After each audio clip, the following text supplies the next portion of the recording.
যে কোনো পূজার দিনে বা নিরামিষের দিনে এই রান্নাটা করাই যেতে পারে। তার জন্য আমি সবজিটাকে ভালো করে ধুয়ে পরিষ্কার করে জল ছড়িয়ে রেখেছি। যে যেমন সবজি নেবে নিতে পারে। আর নিয়েছি সয়াবিনটাকে গরম জলে ভিজিয়ে ভালো করে ধুয়ে পরিষ্কার করে রেখেছি। এবার কড়াইতে সরিষার তেল ফোড়ন দিয়েছি। এবার সরিষার তেলটা গরম হয়ে গেলে তার ভেতরে পাঁচফোড়নটা দিয়ে দেখো, পাঁচফোড়নটা হয়ে যাওয়ার পরে আমি দিয়েছি কেটে রাখা আলুর টুকরো।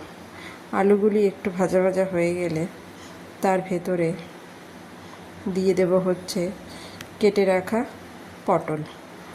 পটলগুলি দিয়ে একটু ভাজি ভাজি করে নেব। একটু নাড়াচাড়া করে নেওয়ার পরে দিয়ে দেব আমি কেটে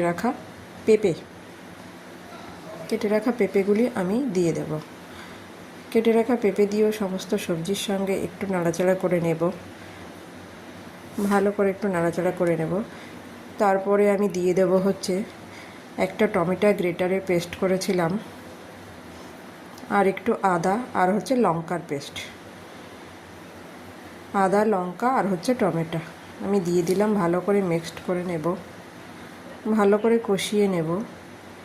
যে মশলাটায় টমেটোয় জল ছিল, সবজিতে জল ছিল, সেটা কষিয়ে নেওয়ার পরে বাকি সবজিগুলো এটা পরে দিলাম, নইলে কুমড়োটা গলে যাবে বেশি। সয়াবিন, বটবটি আর কুমড়ো দিয়ে ভালো করে নাড়াচাড়া করে নেব। নাড়াচাড়া করে নিয়ে আমি দেব পরিমাণ মতো হলুদের পর দেব পরিমাণ মতো লবণ হলুদ দিয়ে ভালো করে আমি একটু কষিয়ে নেওয়ার পরে একটা পাত্রে আমি গরম জল বসিয়েছি, সেখান থেকে পরিমাণ মতো জল আমি দিয়ে দেব সবজির ভেতরে। পরিমাণ মতো সবজির ভেতরে জল দিয়ে আমি জালটা ফুল ফ্লেমে রেখে আমি এটাকে ফুটতে দেব। দেখো, জালটা ফুল ফ্লেমে রেখে আমি এটা ফুটতে দিয়েছি।